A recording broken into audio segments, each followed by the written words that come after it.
রাবণ অপহরণ করবার আগে কিন্তু বিরাধ নামে এক রাক্ষসও সীতাকে অপহরণ করে নিয়ে গিয়েছিল। সে ওই রাম লক্ষ্মণ সীতা যখন ঘুরে বেড়াচ্ছেন তখন সেই দিকে তার চোখ পড়ে এবং সে সীতাকে অপহরণ করে নিয়ে যায়। তারা বিরাধকে মাটিতে পুঁতে ফেললেন, পুঁতে মেরে ফেললেন। এই বিরাধের যে নাম ছিল তুম্বুরু, মানে লাউয়ের খোল থেকে তৈরি বাদ্যযন্ত্র, এবং সে ছিল গন্ধর্ব, নাচে গানে পারদর্শী গন্ধর্বদের প্রায় অন্যতম গুরু।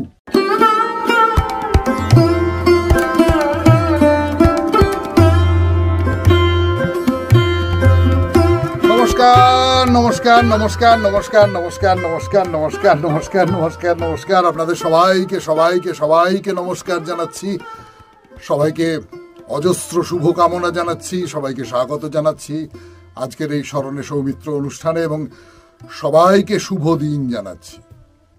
শুভ হোক, শুভ হোক, শুভ হোক, সকলের শুভ হোক, সকলের মঙ্গল হোক, কল্যাণ হোক, কল্যাণ হোক, কল্যাণ হোক।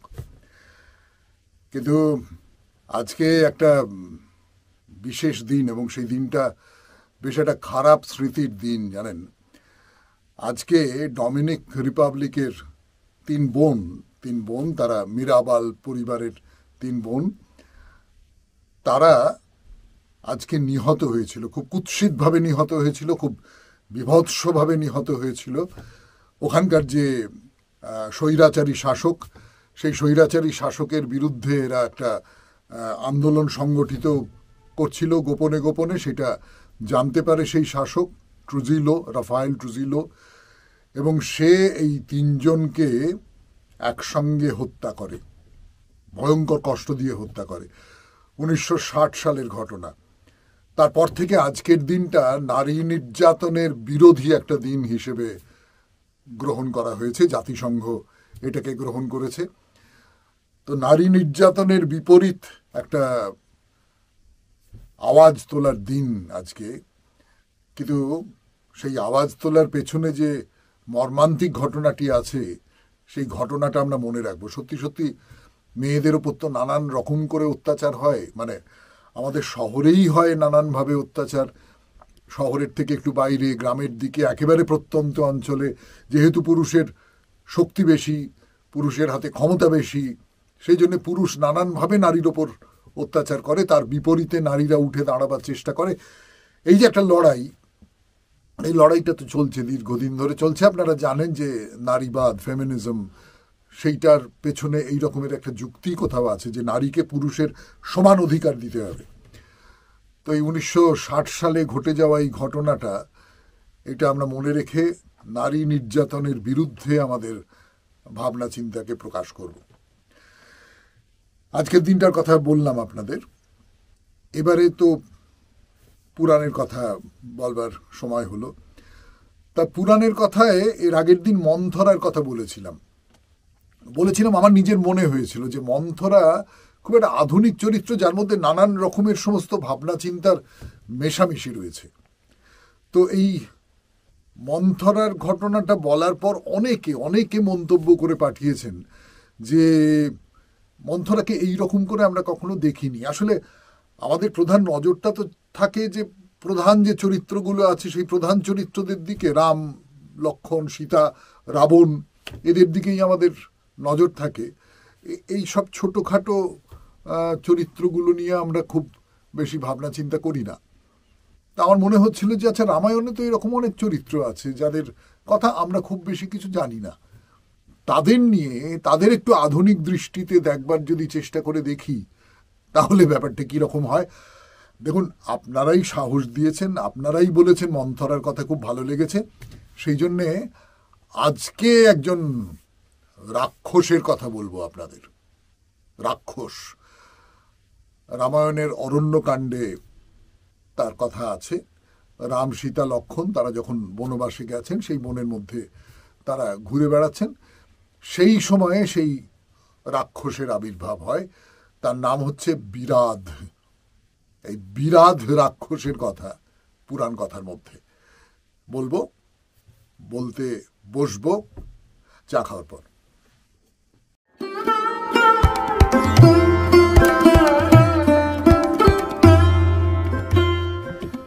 তাহলে শুরু করি পুরাণ কথা, বিরাধের কথা। বিরাধ এক ভয়ঙ্কর রাক্ষস। রামায়ণে অরণ্যকাণ্ডে তার বিবরণ রয়েছে। সে বিশাল চেহারা, তার বিশাল লম্বা হাত, কুৎসিত দর্শন, বড় বড় সমস্ত দাঁত। সে ওই রাম লক্ষ্মণ সীতা যখন ঘুরে বেড়াচ্ছেন তখন সেই দিকে তার চোখ পড়ে এবং সে সীতাকে অপহরণ করে নিয়ে যায়। লক্ষ্য করে দেখুন, রাবণ অপহরণ করবার আগে কিন্তু বিরাধ নামে এক রাক্ষসও সীতাকে অপহরণ করে নিয়ে গিয়েছিল। অর্থাৎ রাবণের ক্ষেত্রে যেটা হয়েছিল তারই একটা ছোট রূপ, রাবণের ক্ষেত্রে ব্যাপারটা অনেক বড়, তারই একটা ছোট রূপ এই বিরাধ রাক্ষসের ক্ষেত্রে হলো। সে তো সীতাকে নিয়ে চলে গেল। রাম লক্ষ্মণ বলা বাহুল্য, একেবারে রাম লক্ষ্মণের সামনে থেকে সীতাকে নিয়ে চলে যাবে, রাম লক্ষ্মণ তো আটকাবেন। তাদের মধ্যে যুদ্ধ শুরু হলো। আর মুশকিলটা হচ্ছে যে বিরাধের ক্ষেত্রে যে সমস্যাটা, তাকে বধ করা যাচ্ছে না। মানে কোনো অস্ত্রই তার গায়ে লাগে না। এই আমাদের প্রাচীন পুরাণে আপনারা লক্ষ্য করবেন যে এইরকম কিছু কিছু বর কেউ কেউ পায়। বিরাধ এরকম একটা বর পেয়েছিল যে অস্ত্র তাকে আঘাত করতে পারে না। আপনাদের তো নিশ্চয়ই দুর্যোধনের কথা মনে পড়ে যাবে। দুর্যোধনকে গান্ধারী বলেছিলেন যে এসো, আমি তোমাকে আমার আমার যে দিব্য চক্ষু সেই দিয়ে আশীর্বাদ করে দিচ্ছি, যাতে করে কোনো অস্ত্রের আঘাত তোমার গায়ে লাগবে না। সে গল্প তো আলাদা। দুর্যোধনকে সম্পূর্ণ উলঙ্গ হয়ে যেতে বলেছিলেন গান্ধারী। দুর্যোধন লজ্জা টজ্জা পেয়ে কৃষ্ণের প্ররোচনায় একটা কলা পাতা কোমরে জড়িয়ে নিয়ে গিয়েছিলেন। ফলে ভীমের যে গদার আঘাতটা সেইটা ওর নাভির নিচে লাগলো, সেইখানটা তো আর গান্ধারীর আশীর্বাদ পৌঁছয়নি। এই নিয়ে একটা চমৎকার গল্প রয়েছে। কিন্তু আমি যেটা বলবার জন্যে এই কথাগুলো বলছিলাম সেটা হচ্ছে যে এই যে বিরাধ নামে যে রাক্ষস, সেই রাক্ষসকে কোনো অস্ত্র বধ করতে পারবে না। তাহলে রাম লক্ষ্মণ ওকে শেষ করবেন কি করে? সীতাকে যে হরণ করেছে তার প্রতিবিধানটা হবে কি করে? তারা বিরাধকে মাটিতে পুঁতে ফেললেন, পুঁতে মেরে ফেললেন। এইবারে হলো আসল ঘটনাটা। এটাও পুরাণে বারবার করে ফিরে ফিরে এসেছে, আপনারা সকলে জানেন। সেটা হচ্ছে যে এই বিরাধ তখন বলল যে আমার আজকে মুক্তি হলো। আমি আসলে ছিলাম একজন গন্ধর্ব, আমার নাম হচ্ছে তুম্বুরু। এই যে তুম্বুরু নামে যে গন্ধর্ব, আমি দুটো মত আছে, দুটো জায়গায় দুরকম কথা বলা রয়েছে। একটা জায়গায় বলা হচ্ছে যে কোনো এক মুনি ঋষি তাকে কোনোভাবে অসম্মান করবার ফলে আমি অভিশপ্ত হই এবং রাক্ষস হয়ে আমি এখানে আসি এবং আমাকে বলা হয় রামের হাতে তোমার মুক্তি ঘটবে। আর দু নম্বর যেটা, সেটা হচ্ছে যে সে কুবেরের সহচর ছিল, কুবেরের খুব প্রিয় পাত্র ছিল, কিন্তু কোনো একটা কারণে কুবেরের বিরাগ ভাজন হলো। এবং কুবেরের বিরাগ ভাজন দেখছি অনেকেই হয়। মানে এই যে যক্ষ তো কুবেরের বিরাগ ভাজন হয়েছিল বলে তাকে নির্বাসনে পাঠানো হয়েছিল এবং তার ফলে ভাগ্যিস হয়েছিল। সেই জন্য কালিদাসের মেঘদূতের মতো এমন একটা অপূর্ব কাব্য রচিত হতে পারল। কুবের সে মনে মনে কল্পনা করছে যে তার স্ত্রীর সঙ্গে মিলিত হওয়ার জন্য মেঘকে দূত করে পাঠাচ্ছেন। যাকি, তো এখানেও ওই রকম কুবেরের অভিশাপে সে মর্তভূমিতে এলো এবং এসে প্রকাণ্ড রাক্ষসে পরিণত হলো। রাক্ষসে পরিণত হয়ে সে চারপাশের গ্রাম, শহর, জনপদ, ঋষিদের আশ্রম সেই সমস্ত কিছু ধ্বংস করে দিচ্ছে এবং ধ্বংস করে দিয়ে শেষ পর্যন্ত রামের হাতে সে মুক্তি পেল। এই হচ্ছে গল্প। এই গল্প পুরাণের খুব প্রচলিত গল্প। এরকম নানান জায়গায় এরকম একটা গল্প আছে। যে কারণে বিরাধের কথাটা আমার মনে হয়েছে আর কি বিশেষ করে, সেটা হচ্ছে যে এই যে বিরাধ মানে কি, আমি একটু খোঁজবার চেষ্টা করলাম। বিরাধ মানে কি? রাধ মানে হচ্ছে অর্জন করা। আমি কোনো কিছুকে পেলাম, অর্জন করলাম। আর বি মানে, ধরুন আমি যদি বলি যে বিরাগ, রাগ মানে ভালোবাসা, বিরাগ মানে হচ্ছে ভালোবাসার অভাব। বিতৃষ্ণা মানে তৃষ্ণার অভাব। আমি বিতৃষ্ণা, এই ব্যাপারটা সম্পর্কে বিতৃষ্ণা, আমার কোনো আগ্রহ নেই, মানে আমার তৃষ্ণার অভাব আসলে। হ্যাঁ, তাহলে বি এইটার মানে হচ্ছে যে খারাপ অর্থে, খারাপ। তাহলে এই যে রাক্ষসের নামটা, এই রাক্ষসের নামটার থেকে যেটা বেরিয়ে আসে সেটা হচ্ছে যে যত রকমের সব খারাপ ব্যাপার সে অর্জন করেছে। অর্জন করেছে কথাটা মনে রাখবেন। সে কিন্তু আদিতে এটা ছিল না, তখন তার নাম ছিল গন্ধর্ব হিসেবে, তার নাম ছিল তুম্বুরু। এটাও একটা খুব মজার ব্যাপার বলে আমার নিজের মনে হয়েছে। মজার ব্যাপারটা কি, ধরুন মন্থরার প্রসঙ্গে বলতে গিয়ে বলেছিলেন যে মন্থরা কি তার নাম, নাকি লোকে তাকে ওই নামে ডাকতো, সে খুব মন্থর ছিল বলে, পিঠে কুঁজ বলে খুব মন্থর হয়ে গিয়েছিল সেই জন্য লোকে তাকে ডাকতো, কোনটা? আমাদের সাধারণভাবে মনে হয় যে মন্থরা নামটার পেছনে ওই যে মন্থর ভাবে হাঁটা চলা করতো সেইটা। ঠিক তেমনি করে বিরাধ, এই বিরাধের যে নাম ছিল তুম্বুরু, তুম্বুরু মানে লাউয়ের খোল থেকে তৈরি বাদ্যযন্ত্র, তানপুরা কথাটা যার থেকে এসেছে আর কি। এবং সে ছিল গন্ধর্ব, নাচে গানে পারদর্শী গন্ধর্বদের প্রায় অন্যতম গুরু। এইরকম একজন গন্ধর্ব, যে কোনো একজন গাইয়ে বাজিয়ে নয়, সত্যিকারের বড় মাপের একজন গায়ক। তো সে ওই রাক্ষসে পরিণত হলো। এইটা আমার যেটা খুব অদ্ভুত লাগে সেটা হচ্ছে যে একজন শিল্পী, সেই শিল্পী কোথাও সে একেবারে দেবতাদের শিল্পী, যে সেই দেবতাদের শিল্পীর যে জায়গাটা, সেইখান থেকে সে একেবারে রাক্ষসে পরিণত হলো। তার মানে এইটা হলো কি করে না, কোনো না কোনোভাবে অসম্মান করে, কোনো না কোনোভাবে অন্যায় করে। আমি যেভাবে ভাবতে ইচ্ছে করছে, আমি জানি না আপনারা আমার সঙ্গে একমত হবেন কিনা, এটা একেবারে আমার নিজের ভাবনা চিন্তার মত। সেটা হচ্ছে যে শিল্পী তার কিন্তু কোথাও একটা দায়িত্ব থাকে যে সে সকলের সঙ্গে তার ভালো ব্যবহার থাকবে, সমাজের মধ্যে তার মানে 5টা লোক তো শিল্পীকে দেখে, 5টা লোক তো, যে লোকটা আর 5 জনের থেকে আলাদা তাকে তো 5টা লোক আদর্শ হিসেবে মনে করে। এইরকম একটা দায় আছে শিল্পীর। সেই দায়টা আমরা অনেকে পালন করি না, সেই দায়টা যারা শিল্পী আছেন আমাদের চারপাশে তারা সকলে খুব মনে রাখেন না, এগুলো তো অন্য কথা, ঠিক আছে। কিন্তু এইখান থেকে তুমি যদি স্খলিত হও তাহলে তুমি কিন্তু রাক্ষসে পরিণত হলে। এইটা একটা দিক। 2 নম্বর, এই যে রাক্ষস হয়ে গেল, তার ফলে এই মুনি ঋষিদের আশ্রম ধ্বংস করছে, চারপাশের জনপদ ধ্বংস করছে, সীতাকে হরণ করে নিয়ে চলে যেতে চাইছে, নানান রকমভাবে অত্যাচার করতে চাইছে। এর পেছনে আমি একটা সাইকোলজি দেখতে পাই। অর্থাৎ আমার একটা সুন্দর জীবন ছিল, সেই জীবন থেকে আমাকে ভ্রষ্ট হতে হয়েছে। আমি চারপাশে যা কিছু আছে সবটাকে নষ্ট করে দেবো, আমার জীবনটা নষ্ট হয়েছে তো আমি সবকটা, এই দেখবেন অনেকে আছে এরকম, আমার জীবনটা তো নষ্ট হয়ে গেছে, আমি চারপাশে যা কিছু আছে সব কিছুকে আমি নষ্ট করে দেবো, কোনো কিছুর ভালো হতে দেবো না। এরকম একটা মনোভাব কিন্তু আমাদের, মানে আমার যা হয়েছে হোক, কিন্তু সবাই যেন ঠিক থাকে, ভালো থাকে, এই মনোভাবটার থেকে এই মনোভাবের লোকও কিন্তু বেশ কিছু রয়েছে। এবং যেটা বলবার সেটা হচ্ছে এই যে রাক্ষস, আমরা রাক্ষস বলতে একটা খুব ভয়ানক, বিকট ইত্যাদি ইত্যাদি ইত্যাদি ইত্যাদি করে ধরি। রাবণ রাক্ষস, বা মহিষাসুর হচ্ছে রাক্ষস বা অসুর, তাদের আমরা খারাপ চোখে দেখি। কিন্তু এর আগের একটা অনুষ্ঠানে আমরা হুদুম দুর্গার কথা বলেছিলাম, অর্থাৎ জনজাতির যে মানুষ, সেই জনজাতির মানুষের দিক থেকে দুর্গার পুজোকে দেখছিলাম আমরা।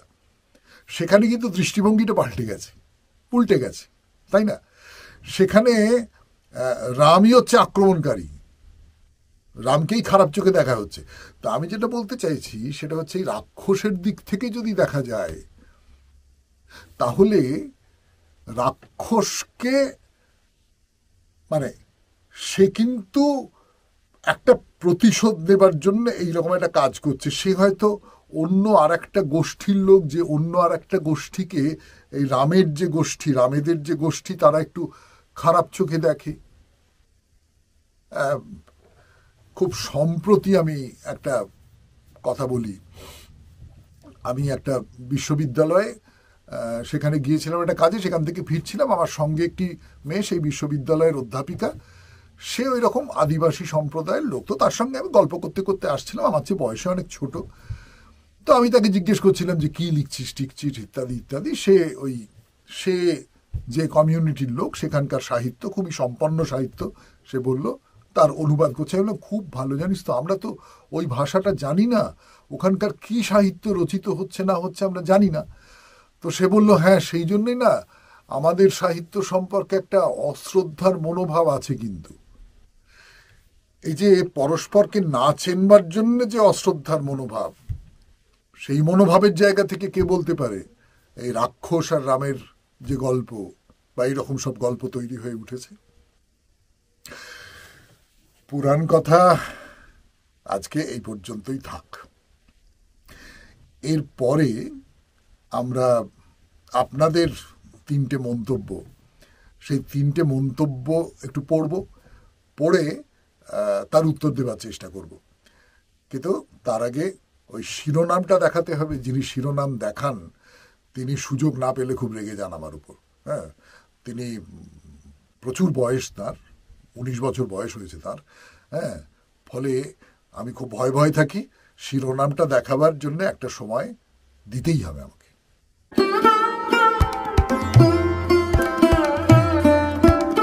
এবারে তাহলে আপনাদের মন্তব্য, 3টি মন্তব্য আমি পড়ে শোনাই। প্রথমটি লিখেছেন লিপি মুখার্জি। নমস্কার দাদা ভাই, আমার বড্ড গলায় ব্যথা, জ্বর, কাশি হয়েছে, তাই আমার প্রিয় অনুষ্ঠানটি শুনতে দেরি হয়ে গেল। না, দেরি হলেও শুনতে পাচ্ছেন, মানে রেডিও হলে তো আর শোনা যেত না, কিন্তু এটা ইউটিউবে এই আজকেই পাড়ার মোড়ে একজন আমাকে বলছিলেন যে ওইটা শেষ হয়ে গেল, ওইটা ইত্যাদি ইত্যাদি, মানে তার বদলে এখন যেটা হচ্ছে সেটা ওর একদম ভাল লাগছে না। তো আমি যখন বললাম ইউটিউবের কথা, বললো কখন হয়। আমি বললাম যে কোনো সময় শুনতে পারবে। হ্যাঁ, ওটা তো মঙ্গল, বৃহস্পতি, শনি সকাল 8টার সময় চালু হয় প্রত্যেকটা এপিসোড, কিন্তু তারপর তো ওটা থেকে গেল, যে কোনো সময় শোনা যাবে। তো লিপি মুখার্জিও যে কোনো সময় শুনছেন। আর এই গলা ব্যথা, জ্বর, এইটা তো একটা এখন মানে সিজন চেঞ্জের সময়, বিশেষ করে গরম শেষ করে ঠান্ডা আসছে, এই সময়টা গলা ব্যথা জ্বর তো কিছু করার নেই, হবেই। খুব সাবধানে থাকবেন। কেন? আচ্ছা, রামায়ণের মন্থরার চরিত্র নিয়ে কত অজানা কথা জানতে পারলাম। গীতার ব্যাখ্যা অতুলনীয়। সমগ্র অনুষ্ঠানটি খুব ভালো লাগলো। খুব ভালো থাকবেন দাদা ভাই, আর আমাদের নিত্য নতুন অনেক অজানা কথা শোনাবেন, আর আমার প্রণাম নেবেন। হ্যাঁ, এই বলছিলাম একটু আগে যে মন্থরাটা অনেকের ভালো লেগেছে, সেই সূত্র ধরেই আজকের বিরাধের গল্প শোনালাম আপনাদের। অনেক ধন্যবাদ। আর গীতা তো স্বামী রঙ্গনাথানন্দজির ব্যাখ্যা, সেটা তো একটা অসামান্য ব্যাখ্যা, মানে সেই সূত্র ধরে যা বলবো সেটাই খুব ভালো হয়ে দাঁড়াবে। পরের চিঠিটি বলি। পরের চিঠিটি লিখেছেন বুলান কুন্ডু। তিনি অবশ্য, হ্যাঁ, সত্যি বলতে আমি একটু রাগী। মহারাজের কথা শুনে অন্তত রাগ কমাবার চেষ্টা তো করব। আর একটা কথা, আপনি যেভাবে যুক্তি দিয়ে ঠান্ডা মাথায় সাঁওতাল ভাইয়ের কথার উত্তর দিলেন, তা আমার কাছে সত্যি শিক্ষণীয়। অনেক ধন্যবাদ। প্রণাম নেবেন। বুলান কুন্ডু, সল্টলেক। আসলে ওই হুদুম দুর্গা নিয়ে যে অনুষ্ঠানটা করেছিলাম, তাতে করে একজন, তিনি সাঁওতাল, তো তিনি একটু সমালোচনা করে আমাকে চিঠি লিখেছিলেন, আমি আমার মতন করে তার উত্তর দিয়েছি। সেইটা ওর খুব ভালো লেগেছে। ভালো মানে আমি যে খুব একটা আলাদা রকম করে চোখে পড়বার মতন করে কিছু উত্তর দিয়েছে, আমার এরকমটা মনে হয় না। কিন্তু এখন না, আমার নিজের খুব মনে হয়, বিশেষ করে এই ফেসবুক, এই সেই এসবের মধ্যে এত সহজে মানুষকে অপমান করে দিচ্ছে না। সামনাসামনিও করছে না তা নয়, কিন্তু ফেসবুকে এত অনায়াসে মানুষকে অপমান করে দিচ্ছে, খারাপভাবে বলছে, খারাপ গালাগাল দিচ্ছে, ফলে একটা ইতরতার আবহাওয়া তৈরি হয়ে গেছে চারপাশে। সেইখানে হয়তো আপনার মানে সেই আবহাওয়ায় দাঁড়িয়ে হয়তো বুলানবাবু আপনার মনে হয়েছে যে না আপনি খুব ভদ্রভাবে বলেছেন। আর রাগ যখন হয় তখন আমি ওই বুদ্ধদেবের ওই কথাটা মনে রাখবার চেষ্টা করি যে রাগ করছে, রাগের মানে যে আমাকে যে রাগাবার জন্য কথাগুলো বললো সেই কথাগুলো আমি তাকে ফিরিয়ে দিলাম, ব্যাস আমার গায়ে লাগলো না, এবার সেই নিজে যা হবে হোক। আচ্ছা, এবারে তৃতীয় যে চিঠি সেটি লিখেছেন সুপর্ণা রায়। অসাধারণ হচ্ছে অনুষ্ঠান, গদাধরের জীবনী শুরু হচ্ছে, খুব ভালো লাগছে শুনতে। আজ আত্মা নিয়ে সমুদ্রের জলের সঙ্গে তুলনা অসাধারণ লেগেছে। আমি আপনার একজন গুণমুগ্ধ শ্রোতা, রেডিও শরণাগত থেকে। এখানে সকালে মিস হলে অন্য সময় শুনেনি, চলুক স্মরণে সৌমিত্র, প্রণাম নেবেন। তাহলে মন্থরা ভালো লেগেছে, গীতা ভালো লেগেছে, রাগ সামলানোর ব্যাপারে আমার মন্তব্য ভালো লেগেছে, সবটাই খুব ভালো ভালো ভালো ভালো হচ্ছে। তা বলে ভাববেন না কেবলমাত্র ভালো ভালো কথা বলা চিঠিপত্রই পড়ব। যদি সমালোচনা করে লেখেন সে চিঠিও পড়ব, তার পরিচয় আপনারা পেয়েছেন। তাহলে আজকের মতো মন্তব্য শেষ। এইবারে শেষ অনুষ্ঠান গীতার ব্যাখ্যা, ফিরে আসছি।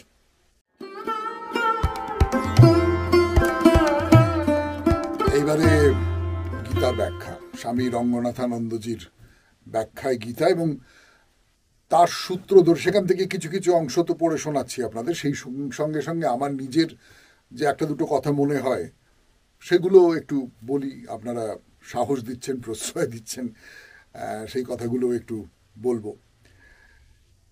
স্বামী রঙ্গনাথানন্দজি এবারে গীতার যে শ্লোকটার সূত্র ধরে আলোচনা করছেন সেইটা বলি। সেটা হচ্ছে, আমি আর মূল সংস্কৃতটা পড়ছি না। তোমার স্বধর্মের দিক থেকে যুদ্ধে সংশয় থাকা শোভা পায় না, কারণ ক্ষত্রিয়ের পক্ষে ন্যায় কারণে যুদ্ধ, যাকে ধর্মযুদ্ধ বলে, তার অপেক্ষা মঙ্গলকর কর্ম আর কিছু নেই। খুব সহজ কথা এটা, যে তোমার স্বধর্মের দিক থেকে যুদ্ধে সংশয় থাকা শোভা পায় না। স্বধর্ম মানে, স্বধর্ম কথাটা আমরা প্রায়শই ব্যবহার করি, নানানভাবে ব্যবহার করি। স্বধর্মে নিধনং শ্রেয়, পরধর্ম ভয়াবহ, ইত্যাদি ইত্যাদি এই সমস্ত কথাবার্তা বলি। তার মানেটা কি? মানেটা হচ্ছে আমি হিন্দু ধর্মেই থাকবো, অন্য ধর্মের দিকে যাব না। আমি মুসলমান ধর্মের দিকেই থাকবো, অন্য ধর্মের দিকে যাব না। আমি খ্রিস্টান ধর্মের দিকেই থাকবো, ইত্যাদি ইত্যাদি ইত্যাদি ইত্যাদি। নাকি স্বধর্ম শব্দটাকে আমরা আরেকটু বড় করে দেখব। ধর্ম কি, এই কথাটা একদম গোড়ার দিকে বলা হয়েছিল, সেই কথাটা আবার ফিরিয়ে আনি। ধর্ম এসেছে ধৃধাতু থেকে, ধারণ করা, অর্থাৎ যাকে ধারণ করে আমি, বা যে আমাকে ধারণ করে জীবনের পথে আমাকে এগিয়ে নিয়ে যায়, সুপথ ধরে এগিয়ে নিয়ে যায়, সেটাই হচ্ছে ধর্ম। যদি তাই হয় তাহলে আমার স্বধর্ম কি? আমার স্বধর্ম হচ্ছে, মানে আমি যেটুকু বুঝি, আমার নিজের মতন করে আমি যেটা বুঝি, সেটা হচ্ছে যে আমার যেটা মনে হবে উচিত কাজ, যে কাজটা আমার করা উচিত বলে আমি মনে করি, সেই কাজটা করা হচ্ছে আমার স্বধর্ম। এইখানে আমার একটা মুশকিলের জায়গা আছে বলে আমার নিজের মনে হচ্ছে। সেটা হচ্ছে, আমার তো মনে হতে পারে যে আমি মদ খেয়ে এলিয়ে পড়ে থাকবো, এটাই আমার উচিত কাজ বলে মনে হচ্ছে। তাহলে এটাই কি ধর্ম হবে? কিংবা ধরুন যে আমি লোক ঠকাবো, লোক ঠকিয়ে প্রচুর রোজগারপাতি করব, প্রচুর আয় করব, বা আমার ক্ষমতা দেখিয়ে আমি মানুষকে খুন করব, মানুষকে বিপাকে ফেলবো, এটা আমার ইচ্ছে করছে। তাহলে এটা আমার স্বধর্ম? না, না। এখানে একটা অন্য কথা আমার নিজের মনে হচ্ছে, আমি শাস্ত্র তো জানি না, আমার নিজের মনে হচ্ছে।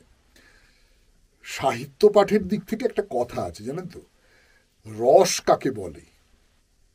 রস হচ্ছে যে তোমার হৃদয়টাকে তুমি যদি কাব্য পাঠের দ্বারা একবারে নির্মল আয়নার মতন করে রাখো, সেখানে যে প্রতিচ্ছবিটা পড়ছে, সেই প্রতিচ্ছবি তোমার ভেতরে যে আনন্দ দিচ্ছে, সেইটা হচ্ছে রস।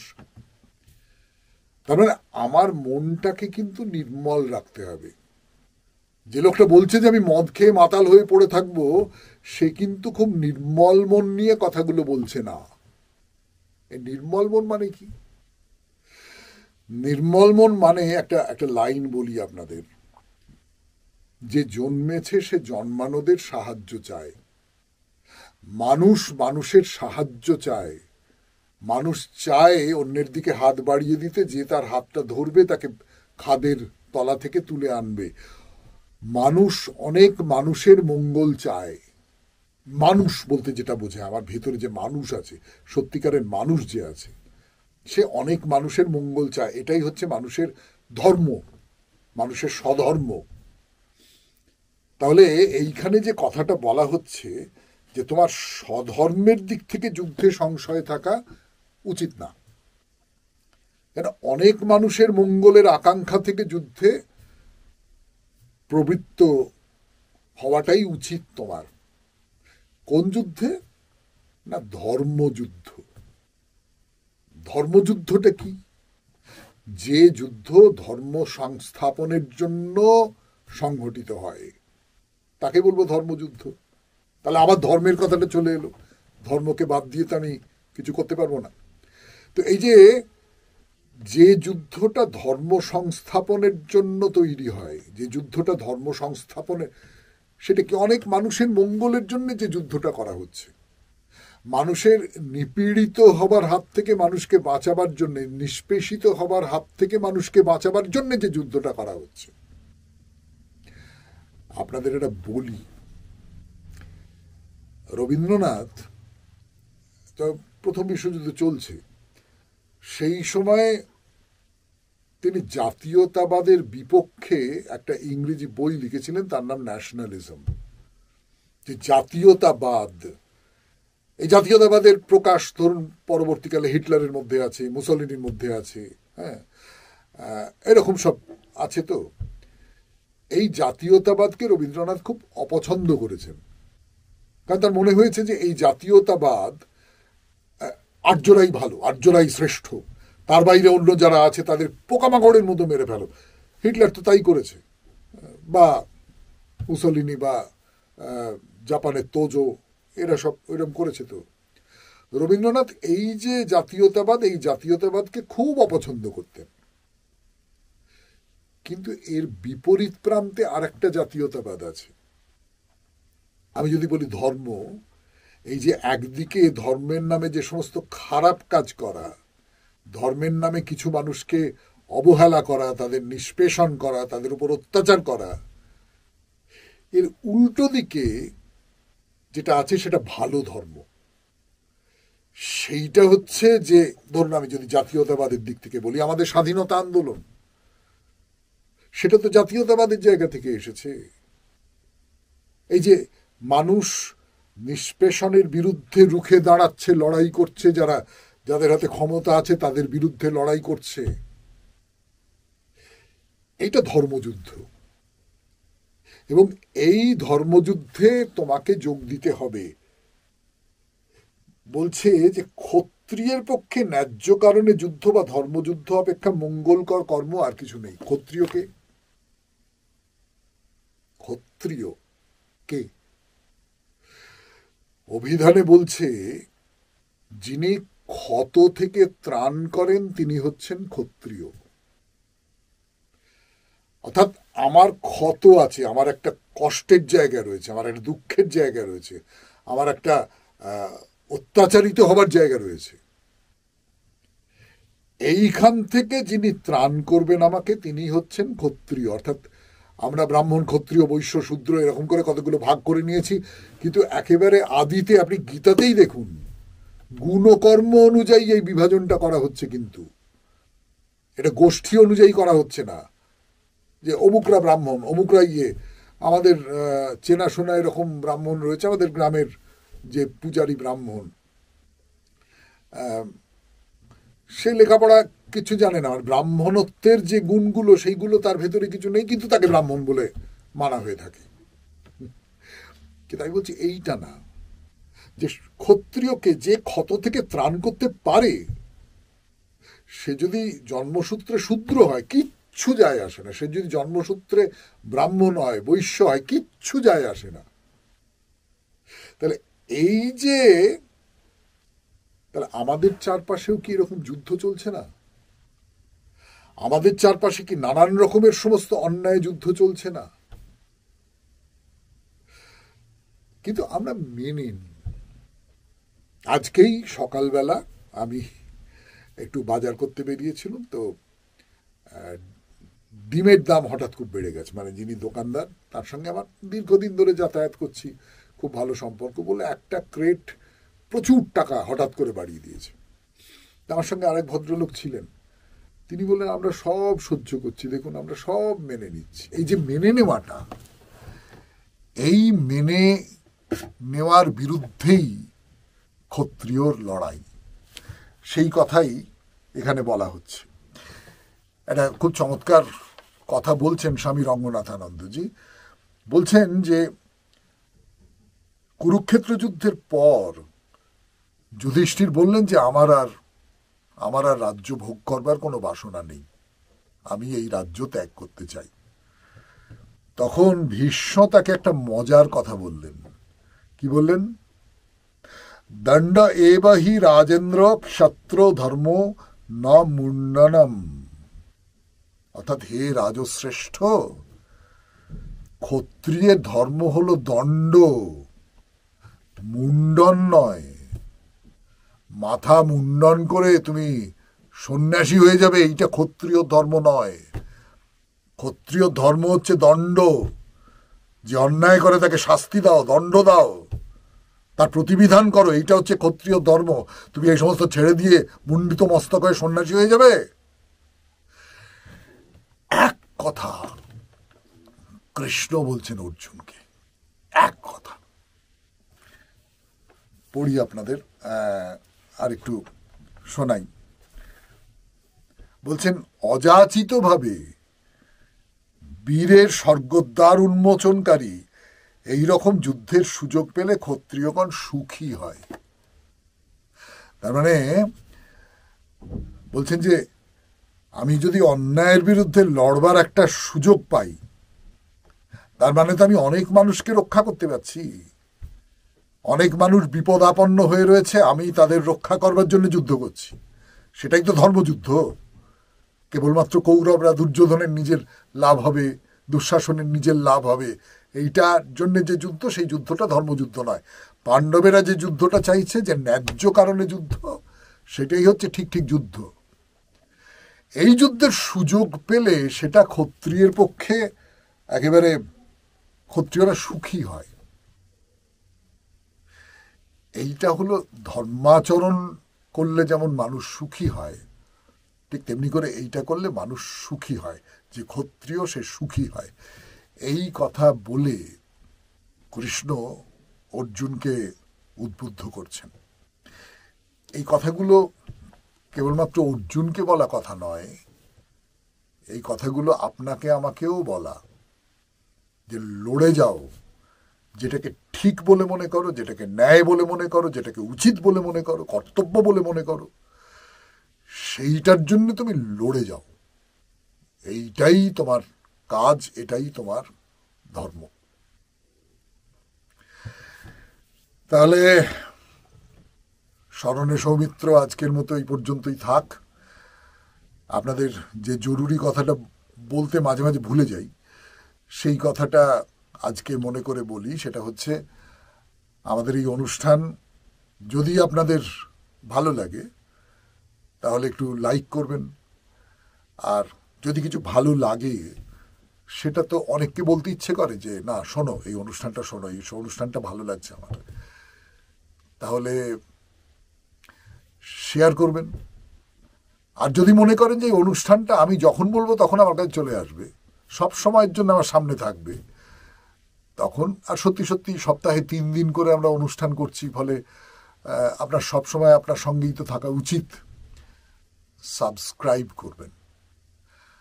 আর আমরা মন্তব্য পড়ছি বটে, কিন্তু চিঠিপত্র পড়তেও আমাদের ভালো লাগে, ফলে চিঠিপত্র লিখবেন। চিঠিপত্র কোন হোয়াটসঅ্যাপে লিখবেন তার নাম্বার তো দেয়া রইল।